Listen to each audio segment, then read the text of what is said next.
स्वागत है एक बार फिर से आप सभी का एग्जाम गुरुजी by Arvind sir YouTube channel में। जैसा आप जानते हैं कि यूपी कांस्टेबल री एग्जाम के लिए महाभारत बैच के मॉडल पेपर की सीरीज आपकी लगातार चल रही है, जिसमें आगे बढ़ते हुए आज हम अगले मॉडल पेपर को कंप्लीट करने वाले हैं। इसके पहले के जितने भी मॉडल पेपर हुए हैं, अगर आपने नहीं देखा है तो चैनल की प्लेलिस्ट में जाइए। UP police constable re exam Mahabharat batch पूरा कंप्लीट के नाम से प्लेलिस्ट बनी हुई है, आप चेक कर सकते हैं।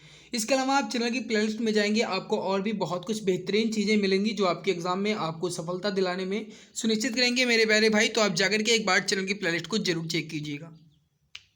इसके अलावा आप एक बात और जानते हो कि डेली रात 8 बजे आपके लिए हिंदी के 2 सेट डेली कंप्लीट करवाए जा रहे हैं, जिसमें हमने 3 क्लास कंप्लीट की है, मतलब 6 आपके सेट जो हैं कंप्लीट हो चुके हैं। फिलहाल चलिए आज के इस महाभारत बैच के प्रैक्टिस सेट की शुरुआत करते हैं। पहला क्वेश्चन आपके सामने रखते हैं। पहला सवाल है आपके सामने, नववां आईसीसी महिला T20 विश्व कप 2024 की मेजबानी कौन सा देश करेगा। आपको बताना है कि नववां आईसीसी महिला T20 विश्व कप 2024 की मेजबानी कौन सा देश करेगा। देखिए समझिएगा, राइट उत्तर हो जाएगा यहाँ पे आपका ये हो जाएगा। देखिए अगर मैं बात करूँ तो जो बांग्लादेश है ये 2014 के बाद 2024 में कर रहा है, ये जो है दूसरी बार कर रहा है, और ये जो है ये बांग्लादेश हो जाएगा। वे उत्तर आपका राइट आंसर हो जाएगा। ये 3 से लेकर के 20 अक्टूबर 2024 के बीच आयोजित किया जाएगा, इस बात को आप ध्यान रखिएगा। तो फर्स्ट नंबर सवाल का राइट आंसर बी आंसर हो जाएगा। अगला, कब संयुक्त प्रांत का नाम बदलकर उत्तर प्रदेश किया गया था। देखिए उत्तर प्रदेश का नाम जो है ये पहले संयुक्त प्रांत था, जिसे आप अंग्रेजी में यूनाइटेड प्रोविंस कहेंगे। तो यूनाइटेड प्रोविंस का नाम बदल करके उत्तर प्रदेश जो है ये कब किया गया, 24 जनवरी 1950 को। इसी वजह से उत्तर प्रदेश दिवस जो है ये 24 जनवरी को मनाया जाता है। तो 24 जनवरी 1950 को संयुक्त प्रांत नाम बदल करके उत्तर प्रदेश किया गया था। वही उत्तर राइट आंसर आपका हो जाएगा। काला नमक चावल की किस किस्म को एक जिला एक उत्पाद योजना के तहत उत्तर प्रदेश के डैश जिले में एक उत्पाद के रूप में चुना गया। आप जानते हैं कि one district one product scheme जो है ये यूपी सरकार द्वारा लॉन्च की गई, जिसके अंतर्गत काला नमक चावल जो है ये किस जिले के उत्पाद के रूप में जाना जाता है। राइट उत्तर हो जाएगा सिद्धार्थनगर, ऑप्शन बी करेक्ट उत्तर हो जाएगा आपका सिद्धार्थनगर। नेक्स्ट है, सूफी कवि अमीर खुसरो का जन्म उत्तर प्रदेश के किस जिले में हुआ था। सूफी कवि अमीर खुसरो का जन्म जो है उत्तर प्रदेश के एटा जिले में हुआ था। सी आंसर राइट हो जाएगा आपका एटा जिला। बहू बेगम का मकबरा उत्तर प्रदेश के किस जनपद में है। बहू बेगम का मकबरा उत्तर प्रदेश के फैजाबाद में है। डी आंसर राइट आंसर हो जाएगा आपका फैजाबाद। निम्नलिखित में से किस भारतीय प्रसिद्ध शास्त्रीय गायिका को उसके शिष्यों द्वारा प्यार से अप्पा जी बुलाया जाता था। सही उत्तर हो जाएगा गिरिजा देवी को, करेक्ट आंसर हो जाएगा आपका। ठुमरी गायिका के प्रसिद्ध गिरिजा देवी, करेक्ट आंसर हो जाएगा ए आंसर। उत्तर प्रदेश के वर्तमान मुख्यमंत्री योगी आदित्यनाथ किस संप्रदाय से संबंधित हैं। देखिए वर्तमान में जो मुख्यमंत्री हैं योगी आदित्यनाथ, ये नाथ संप्रदाय से हैं। बी आंसर राइट होगा नाथ संप्रदाय। उत्तर प्रदेश के निम्नलिखित जिलों में से किसकी सीमा नेपाल के साथ लगती है। देखिए नेपाल के साथ लगने वाली सीमा जो है आपकी ये हो जाएगा महाराजगंज। तो राइट उत्तर हो जाएगा बी आंसर महाराजगंज। अगला है कि निम्नलिखित में से कौन से सिख गुरु ने 1699 में खालसा पंथ की स्थापना की। खालसा निष्ठावान समुदाय है जो अपने विश्वास के दृश्य प्रतीकों को पहनते हैं और योद्धाओं की तरह प्रशिक्षित हुए। क्वेश्चन नंबर 9 का राइट आंसर हो जाएगा गुरु Govind Singh, option D correct answer हो जाएगा। सागर कवच 2024 अभ्यास का आयोजन किस राज्य में किया गया। सागर कवच 2024 अभ्यास का आयोजन किस राज्य में किया गया। राइट उत्तर हो जाएगा आपका यहाँ पे क्वेश्चन नंबर 10 का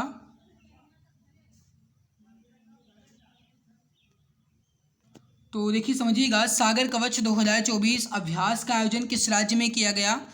इन which state was the Sagar Kavach 2024 exercise organised जो है ये लक्षद्वीप में हुआ। राइट आंसर हो जाएगा आपका ए आंसर लक्षद्वीप समूह।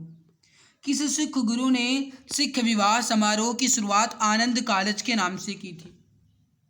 देखिए आनंद कारज का मतलब ये होता है कि खुशी की ओर बढ़ना, और ये किसके द्वारा शुरू किया गया था, गुरु अमरदास द्वारा। राइट उत्तर होगा बी आंसर गुरु अमरदास। भारत शक्ति युद्धाभ्यास निम्नलिखित में से किस राज्य में आयोजित किया गया। भारत शक्ति युद्धाभ्यास निम्नलिखित में से किस राज्य में आयोजित किया गया।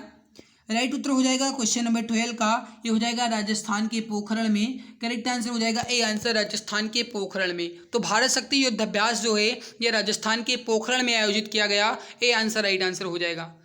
किस राज्य में 3 नए पुरातात्विक स्थल की खोज की गई।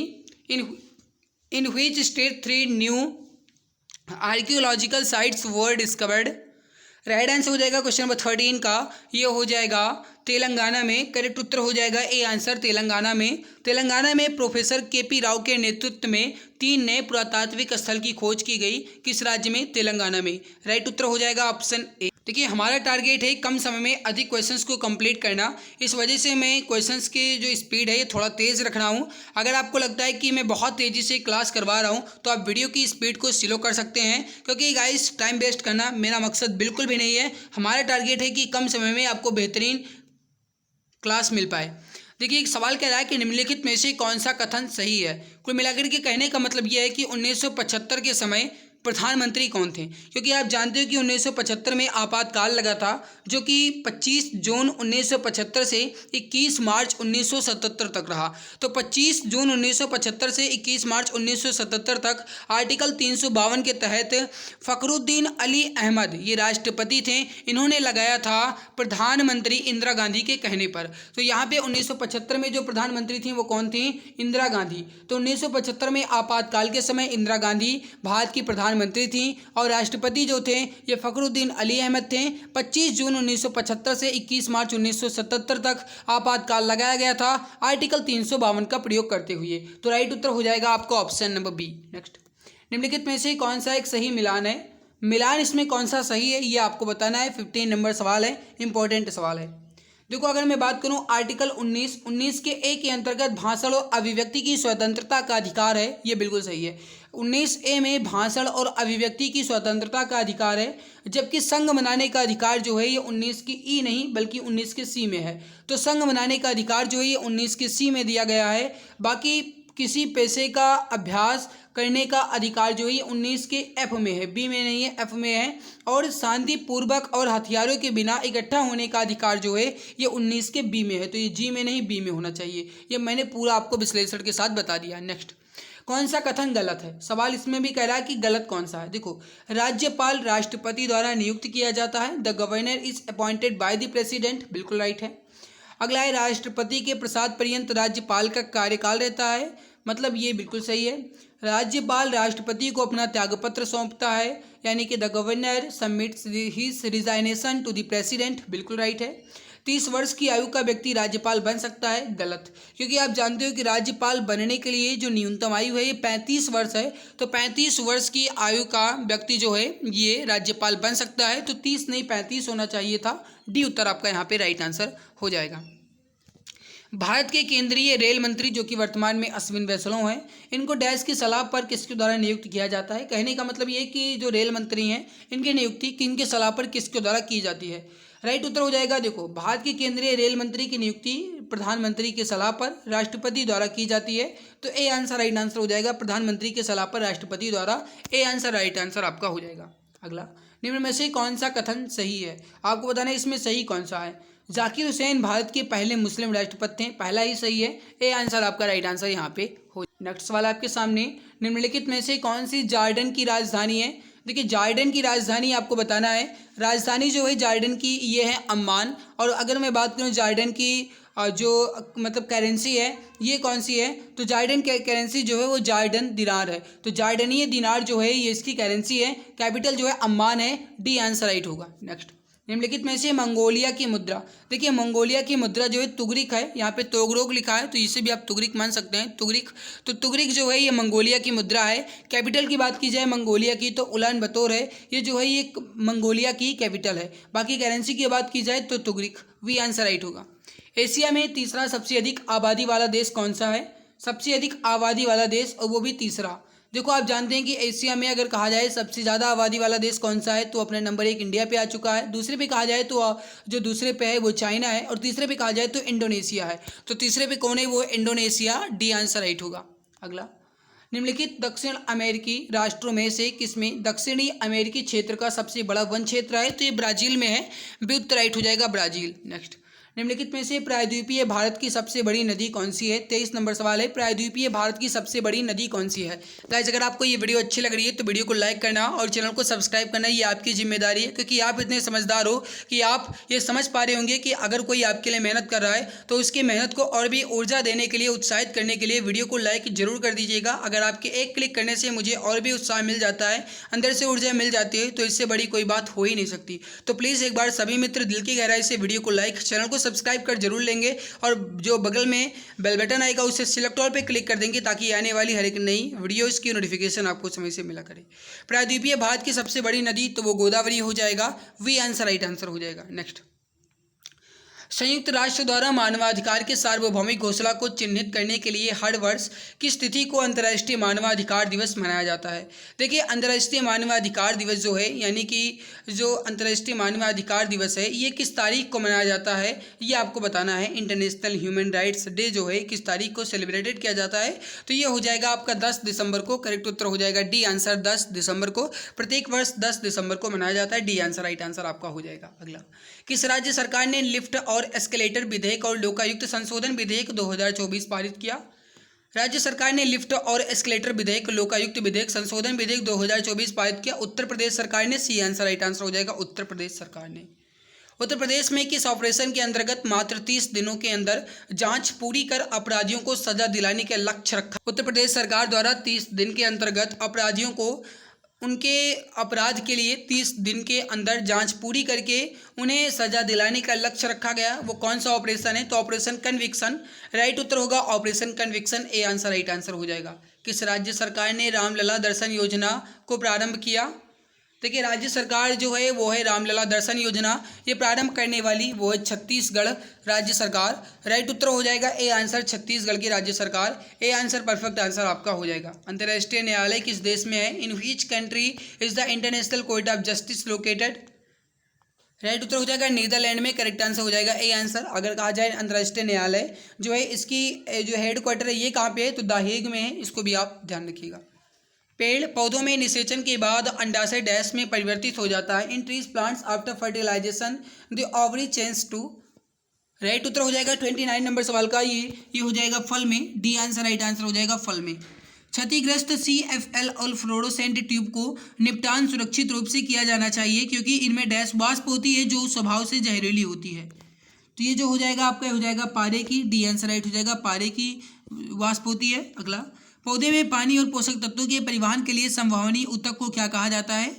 पौधे में पानी और पोषक तत्वों के परिवहन के लिए जो संवहनी ऊतक होता है, संवहनी ऊतक, इसे हम क्या कहते हैं? तो ये फ्लोएम कहते हैं, नहीं सॉरी, इसे जाइलम कहते हैं। राइट उत्तर हो जाएगा आपका सी आंसर, इसे जाइलम कहा जाता है। तो सी आंसर राइट होगा। नेक्स्ट, निम्नलिखित विकल्पों में से पुनरुत्पादक बीज उत्पादन पौधे का नाम बताइए। राइट उत्तर हो जाएगा यहाँ पे आपका ये हो जाएगा bread mould. B answer right हो जाएगा ब्रेड मोल्ड। नेक्स्ट, किसी भी प्राकृतिक कच्चे माल, पौधे या जानवर से के बिना बनाया गया एक मानव निर्मित फाइबर एक कोयले, पानी, हवा से तैयार किया गया था। यह पहला पूर्ण सिंथेटिक फाइबर था। वो कौन सा है? मतलब कहने का यह है कि बिना किसी जानवर, बिना किसी पौधे, मानव द्वारा बनाया गया फाइबर जो है ये इसमें से कौन सा था जो कि पहला था? तो नायलॉन। बी आंसर राइट होगा। विश्व हिंदी दिवस किस तारीख को मनाया जाता है? बताएंगे। राइट आंसर यहाँ पे क्या हो जाएगा? विश्व हिंदी दिवस ये जो है प्रत्येक वर्ष 10 जनवरी को मनाया जाता है। एग्जाम में अगर ये पूछा जाएगा हिंदी दिवस कब मनाया जाता है तो आप कहेंगे 14 सितंबर को। लेकिन अगर ये पूछा जाए विश्व हिंदी दिवस कब मनाया जाता है तो आप कहेंगे 10 जनवरी को। अगला देखिए, ने अधिकृत चरित्र की विरासत के सिद्धांत को प्रतिपादित किया। तो इसमें अधिकृत चरित्र की विरासत सिद्धांत को प्रतिपादित करने वाले वो हैं जीन बैप्टिस्ट लेमार्क। राइट उत्तर होगा ए आंसर। अगला आपके सामने rebooting India realising a billion experience नामक पुस्तक के लेखक कौन है? रिबूटिंग इंडिया, समझिएगा, rebooting India realising a billion experience पुस्तक के लेखक कौन है? तो ये जो हो जाएगा आपका हो जाएगा नंदन नीलेकणी। राइट उत्तर होगा नंदन नीलेकणी। वी उत्तर राइट आंसर हो जाएगा। पूर्ण रूप से GST की सिफारिश किसके द्वारा की गई थी? पूर्ण रूप से GST की सिफारिश किसके द्वारा की गई थी? विजय केलकर टास्क फोर्स द्वारा या विजय केलकर समिति द्वारा? वी उत्तर हो जाएगा विजय केलकर समिति। भारत का पहला साइबर पुलिस स्टेशन कहाँ पे स्थापित किया गया था? भारत का पहला साइबर पुलिस स्टेशन जो है ये कर्नाटक बेंगलुरु में स्थापित किया गया था। सी उत्तर राइट आंसर आपका हो जाए। वीडियो में और आगे बढ़ने से पहले आप सभी के लिए गुड न्यूज है। अगर आप UP police constable re exam की बेहतरीन तरीके से तैयारी कर रहे हैं, अगर आपका भी टारगेट है इन 48 लाख की भीड़ से निकलना और इन 60,244 की लिस्ट में आना, तो आपके लिए गुड न्यूज है। UP police constable re exam को ध्यान में रखते हुए एक रामबाण ई बुक तैयार की गई, जिसमें पूरा कंप्लीट सिलेबस आपको मिल रहा है। GK, UP GK, Hindi, math, reasoning पूरा कंप्लीट सिलेबस मिल रहा है। खास बात तो ये है कि इस पर 60% का डिस्काउंट चल रहा है। दाम 99 है, लेकिन 39 की अभी मिल रही है। तो देरी किस बात की, अगर आपको लेना है तो इस ई बुक को आप ले लीजिए। नंबर है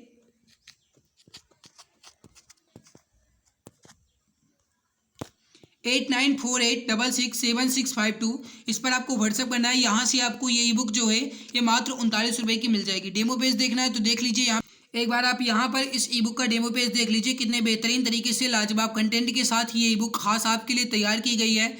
जैसा मैंने आपको बताया, ई बुक इमेज है कलरफुल के साथ है, ताकि पढ़ने में आपको मजा आए, उबाऊ आप बिल्कुल भी महसूस ना करें। पूरे 418 पेज की ये ई book special for UP police constable exam के लिए खासकर आपके लिए बनाई। तो देरी किस बात की, अभी 60% डिस्काउंट का फायदा उठाइए और 39 रुपये में इस ई बुक को ले लीजिए। दिया गया नंबर 8948667652, इस पर व्हाट्सएप करके इस ई बुक के बारे में पूरी जानकारी ले सकते। बढ़ते हैं आगे। अगला सवाल है, वो भी आपका हिंदी स्टार्ट हो चुका है। जी के पूरे कंप्लीट हो चुके हैं। हिंदी में बढ़ते हैं 114 नंबर सवाल। वर्ण के कितने भेद हैं? वर्ण के कितने भेद हैं? राइट उत्तर होगा 2। अगला, निम्नलिखित में से कौन सा शब्द स्त्रीलिंग है? मालिक, हमारा मालिक अच्छा है, उसके ऊपर कहा है टूट पड़ा।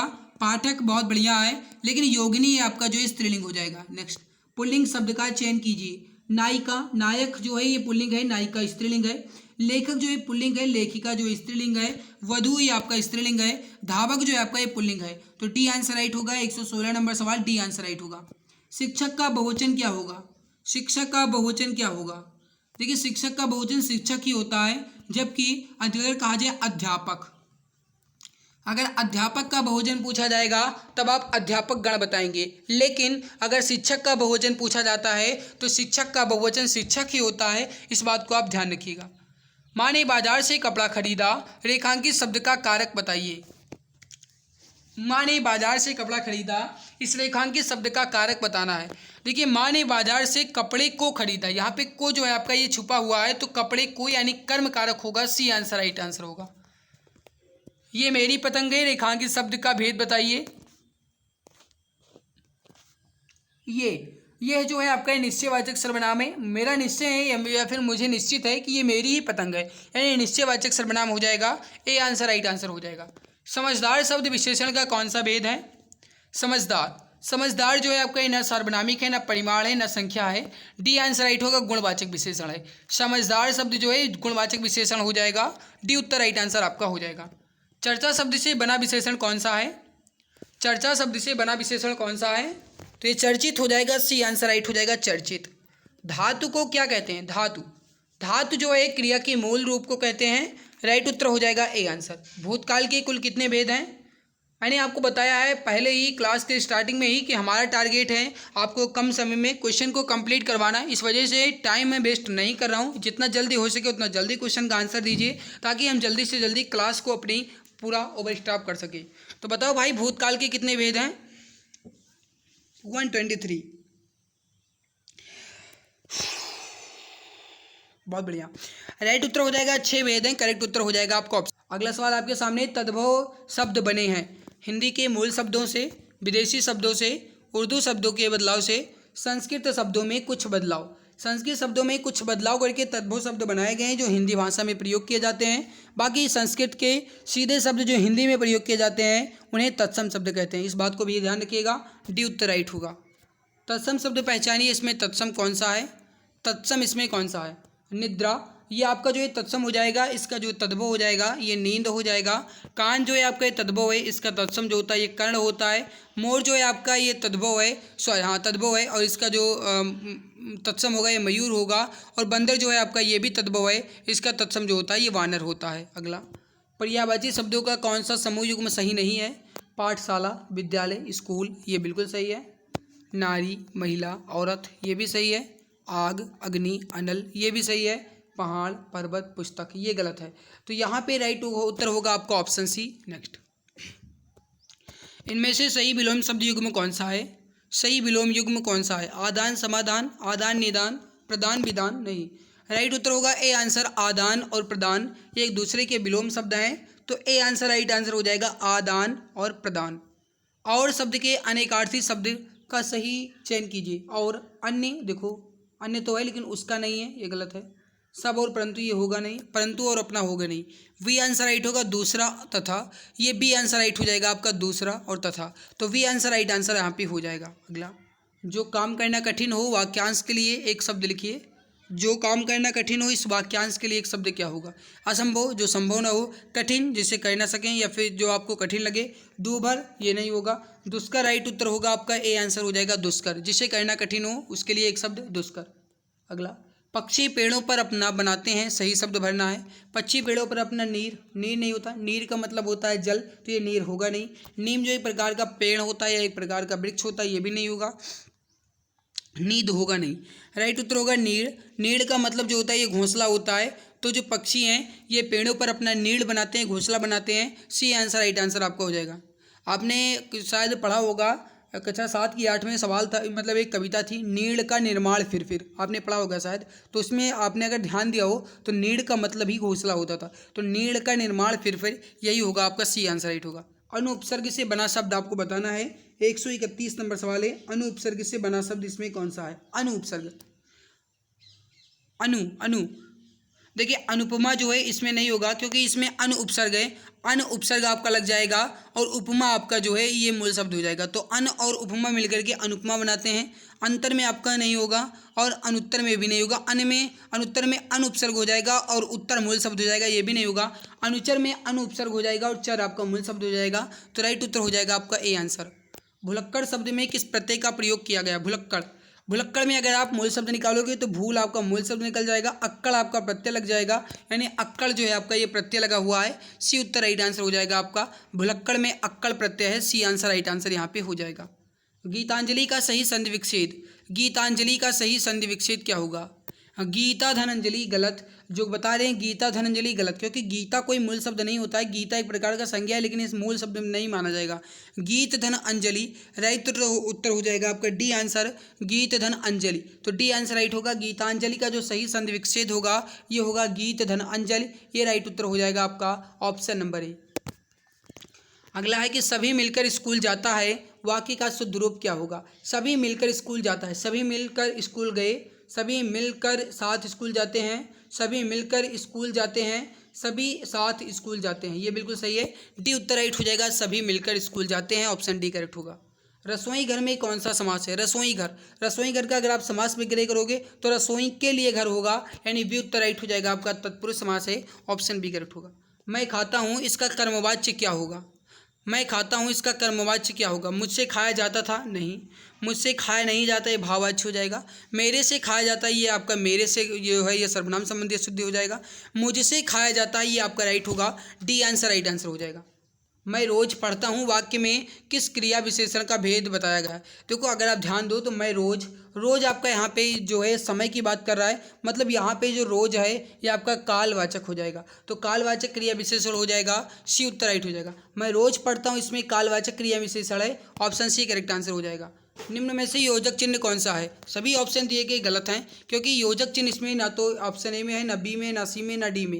योजक चिन्ह इसमें जो होगा आपका ये डी आंसर में होगा। यहाँ पे ऑप्शन डी इस तरीके से बनाओगे तो ये पहला जो है आपका ये प्रश्नवाचक हो जाएगा, दूसरा आपका जो है ये विस्मयादिबोधक हो जाएगा, तीसरा आपका अर्धविराम हो जाएगा और चौथा आपका जो है इस तरीके से होगा, तभी आपका ये योजक चिन्ह होगा। योजक चिन्ह को आप सामसिक पद या सामसिक चिन्ह भी कहते हैं, इस बात को भी आप ध्यान रखिए। अगला सवाल आपके सामने है, घी के दिए जलाना, इस मुहावरे का सही अर्थ क्या है? घी के दिए जलाना मतलब रोशनी करना, नहीं। प्रसन्न होना, नहीं। खुशियाँ मनाना, वी आंसर राइट हो जाएगा आपका, ये हो जाएगा बी आंसर, खुशियाँ मनाना। लोकोक्ति का सामान्य अर्थ क्या है? अच्छी बातें, लोगों की बातें, लोक की बातें, लोगों के लेख, राइट उत्तर हो जाएगा लोक की उक्ति, राइट उत्तर हो जाएगा ए आंसर, लोक की उक्ति। चमक उठी सन 57 में, वो तलवार पुरानी थी, खूब लड़ी मर्दानी, वो तो झांसी वाली रानी थी। इसमें रस कौन सा है बताइए? अगर आप इसको एक बार अच्छे से पढ़ोगे तो आपके अंदर एक उत्साह भर के आएगा कि खूब लड़ी मर्दानी, वो तो झांसी वाली रानी थी। तो मेरे प्यारे भाई लड़ने की बात की जा रही है, जहाँ पे भी लड़ने या फिर आपके अंदर जोश भरने वाली बात हो वहाँ पे ही वीर रस होगा। तो बी उत्तर राइट हो जाएगा, वीर रस। अस्थाई भाव इसका उत्साह होता है, वी आंसर राइट आंसर हो जाएगा। चौपाई के प्रत्येक चरण में कितनी मात्राएं होती हैं? इजी क्वेश्चन है, इससे इजी क्वेश्चन आज तक कभी ना देखा गया है और ना देखा जाएगा। चौपाई के प्रत्येक चरण में 16 मात्राएं होती हैं, तो यहाँ पे राइट उत्तर हो जाएगा डी आंसर 16 मात्राएं। काली घटा का घमंड घटा, इसमें कौन सा अलंकार है? यहाँ पे एक घटा और घटा जो है ये दो प्रकार के, काली घटा और घमंड घटा मतलब काली घटा। घटा का मतलब ये होता है यहाँ पे एक प्रकार का बादल या जो घनघोर छाए हुए बादल हैं पानी बरसने वाले, उसका मतलब यहाँ पे बताया गया काले बादल। और दूसरे घटा का मतलब है घमंड घटना यानी घटने, यानी कि आउट डाउन होने की बात की जा रही है। एक का मतलब काला बादल या जो पानी बरसने वाले बादल हैं, दूसरे का मतलब जो है वह घटने का। तो घटा घटा दो बार आया, दोनों के अर्थ अलग अलग, तो यहाँ पे यमक अलंकार होगा। राइट उत्तर हो जाएगा आपका ऑप्शन नंबर ए। अगला गद्यांश दिया गया है, गद्यांश को एक बार अच्छे से पढ़ना है। 44 से 48 तक के गद्यांश का प्रश्नों को पढ़ करके उत्तर देना है। तो मैं एक बार गद्यांश को पढ़ता हूँ। देखो आप भी गद्यांश को पढ़िएगा, वीडियो को पॉज कर लीजिए, गद्यांश को पढ़ लीजिए, अदरवाइज आप हमारी बात को ध्यान से सुनिए। विश्व की कोई भी ऐसी सभ्यता नहीं है जिसने वनों के मूल्य को ना आंका हो। वह भिन्न विभिन्न प्रकार के पशु पक्षियों तथा प्रजातियों के लिए एकमात्र आश्रय स्थल थे, आज भी हैं। वनों के निरंतर घटने से इनके संरक्षण की आवश्यकता पड़ी। आज भी वन संरक्षण की आवश्यकता पहले जैसे ही बनी हुई है। वनों में उगे पेड़ पौधे हमारे ईंधन की समस्या का समाधान करते हैं। इनसे हमें इमारतें, फर्नीचर आदि बनाने के लिए कई प्रकार की लकड़ियां प्राप्त होती हैं। साथ ही कागज बनाने के लिए कच्ची सामग्री भी उपलब्ध होती है, परंतु इन्हें काटने के साथ साथ इनका संरक्षण भी आवश्यक है। पेड़ पौधे वर्षा कराने में सहायक बनकर पर्यावरण की रक्षा करते हैं। वहीं इनमें कार्बन डाइऑक्साइड जैसी विषैली गैस को सोखने की क्षमता भी होती है, जिससे हवा में गैसों का संतुलन बना रहता है। ऐसा करके वह हमारी पृथ्वी को सुरक्षित रखते हैं। पर्यावरण की सुरक्षा के साथ साथ हमारी सिंचाई और पेयजल की समस्या का समाधान भी वनों के संरक्षण से ही संभव हो सकता है। वनों के कारण ही नदियां अपने भीतर जल की अमृत धारा संजोकर प्रवाहित हो रही हैं। अब इस गद्यांश से रिलेटेड सवाल आपके सामने, वनों के मूल्य आंकने का मतलब क्या है? वनों के मूल्य आंकने का मतलब क्या है, या फिर वनों के मूल्य आंकने का अर्थ क्या है? मतलब यह है कि वनों के महत्व को समझना। राइट उत्तर हो जाएगा ए आंसर, वनों के महत्व को समझना। आश्रय स्थल से क्या अभिप्राय है? 145 नंबर है, आश्रय स्थल से क्या अभिप्राय है? राइट उत्तर हो जाएगा रहने का स्थान। मतलब आश्रय यानी कि आश्रय या फिर आपको ठहरने के स्थान को ही आप आश्रय स्थल कहेंगे। तो आश्रय स्थल से अभिप्राय क्या है? रहने का स्थान। वनों के संरक्षण से क्या अभिप्राय है? संरक्षण, संरक्षण का मतलब ही होता है बचाना, और वन लग गया तो वनों को बचाना। वैसे भी कहा जाए तो अब की बार आपने गर्मी देखा ही, बहुत भयानक तरीके से हुई। तो वनों को बचाना हमारी जिम्मेदारी है, हमारा कर्तव्य है। वनों को बचाना, वनों का संरक्षण मतलब है डी आंसर राइट। एक बात मैं आपको और बता दूं कि इसके पहले जितने भी क्लास हुई है, और कुछ बच्चे ऐसे हैं जो भी नए नए जुड़े हैं, जो हमारे भाई बहन नए जुड़े हैं, उनको मैं बताना चाहूँगा फिर से, जिसके पहले जितने भी क्लास हुई है आप टेलीग्राम पे जाइएगा, वहाँ पे आपको लिंक मिल जाएगी। अदरवाइज आप जो चैनल पे देख रहे हैं वीडियोज इस समय, इसी चैनल की प्ले लिस्ट को चेक कीजिए। हर एक क्लास क्रम के अनुसार आपको मिल जाएगी, प्ले लिस्ट में आपको हर एक क्लास मिल जाएगी। अगर आप मेंटल एप्टीट्यूड पूरा ख़त्म करना चाहते हैं जो सिलेबस में दिया गया है, तो आप जाइए चैनल की प्ले लिस्ट में, पूरा मानसिक अभिरुचि पूरा ख़त्म कर दिया गया है। बेहतरीन एक एक टॉपिक अच्छे से समझाया गया है, आप जाकर के जरूर चेक कीजिएगा, प्ले लिस्ट आपको मिल जाएगा। इसके अलावा अगर आप मॉडल पेपर देखना चाहते हैं, एग्जामपुर का 20 मॉडल पेपर मैंने ऑलरेडी कंप्लीट करवा दिया है। महाभारत बैच मैंने कंप्लीट करवा दिया है। बहुत बेहतरीन क्लासेज आपको हिंदी जीके की मिल रही हैं, बहुत ज़्यादा अच्छी अच्छी क्लासेस मैंने आपको दी हैं। तो एक बार आप चैनल की प्ले लिस्ट को जरूर चेक कर लेना, आपको बहुत ज़्यादा बेनिफिट मिलेगा। अपने एग्जाम्स के लिए आपको बहुत ज़्यादा इंपॉर्टेंट चीज़ें मिल जाएंगी। तो प्लीज़ मेरे भाई आप चैनल की प्ले लिस्ट को एक बार जरूर चेक कर लेना, आपको बहुत बेहतरीन क्लासेस मिल जाएंगी। इसके अलावा जो 8 बजे आपके लिए होती है, जो हिंदी के डबल सेट एक ही वीडियो में, यानी 74 क्वेश्चंस का 2 सेट एक ही वीडियो में करवाया जाता है, तो जाकर के आप उसे भी देख सकते हैं। हिंदी रोजाना 2 सेट का हल के नाम से प्ले लिस्ट बनी हुई है, जाकर के उसको भी देख सकते हैं। बेहतरीन क्लासेस आपको मिल रही हैं। अगला है वन पर्यावरण की रक्षा किस प्रकार करते हैं? वन पर्यावरण की रक्षा किस प्रकार करते हैं? वर्षा कराने में सहायक बनकर। राइट उत्तर हो जाएगा 147 का ऑप्शन सी। नदियों में जलधारा किसके कारण प्रवाहित हो रही है? नदियों में जलधारा किसके कारण प्रवाहित हो रही है? तो ये हो जाएगा आपका वनों के कारण। राइट उत्तर हो जाएगा आपका ऑप्शन नंबर ए, वनों के कारण। बढ़ते हैं 149 नंबर सवाल है, जयद्रथ वध किसकी रचना है? इजी क्वेश्चन है, जयद्रथ वध किसकी रचना है? ये हो जाएगा आपका जयद्रथ वध जो है किसकी रचना है? देखिए राष्ट्र कवि कहे जाने वाले मैथिली शरण गुप्त की वे उत्तर राइट हो जाएगा मैथिली शरण गुप्त। अतीत के चलचित्र ये किसकी रचना है? अतीत के चलचित्र ये किसकी रचना है? देखिए आधुनिक युग के मीरा के नाम से हिंदी साहित्य में प्रचलित आधुनिक युग के मीरा के नाम से जो महादेवी वर्मा है, इन्होंने ही अतीत के चलचित्र लिखा है। तो ए आंसर राइट हो जाएगा, अतीत के चलचित्र महादेवी वर्मा की रचना है। तो गाइस यहाँ पे आपके जो जीके हैं ये बेहतरीन तरीके से कंप्लीट हुए, हिंदी आपके बेहतरीन तरीके से कंप्लीट हुए। आई होप ये आज की हमारी मेहनत आपको अच्छी लगी होगी। भाई अगर अच्छी लगी है तो वीडियो को बिना लाइक करे बिल्कुल ना जाना, क्योंकि अगर आप बिना लाइक करे चले गए ना तो बहुत ज़्यादा दुख होता है। तो प्लीज़ जो भी मित्र अभी तक लाइक नहीं किए लाइक ज़रूर कर देंगे दिल की गहराई से। अगर आप चैनल पर पहली बार आए हो तो सब्सक्राइब कर लेना। आने वाली हर एक नई क्लास की नोटिफिकेशन आपको समय से मिलेगी। क्लास की कोई टाइमिंग फिक्स नहीं होती है, इस वजह से चैनल सब्सक्राइब कर लोगे तो आपको इसका बेनिफिट मिलता रहेगा। पीडीएफ टेलीग्राम पे जाइए, एग्जाम गुरुजी बाय अरविंद सर के नाम से टेलीग्राम चैनल है, मिल जाएगा। टेलीग्राम पे सर्च कर लेना @exam गुरुजी बाय अरविंद सर, मिल जाएगा। कहीं कोई और डाउट होता है या अगर आपको वैकेंसी से रिलेटेड कोई भी डाउट है, आप इंस्टाग्राम पे मुझे डीएम कर सकते हैं। COP अरविंद जायसवाल के नाम से इंस्टा आईडी है, वहाँ पे भी आप मुझे डीएम डायरेक्ट मैसेज कर सकते हैं, वहाँ पे भी आपको तुरंत रिप्लाई मिलेगा। आपको आज की इस वीडियो का बेहतरीन मेहनत हमारी जो है कैसी लगी और अपना फीडबैक जो है ये गाइस अपना शेयर करने के लिए कमेंट सेक्शन दिया गया है, कमेंट में अपना फीडबैक शेयर कीजिएगा। एक अच्छा सा कमेंट करके जरूर बताइएगा कि हमारी मेहनत कैसी लगी।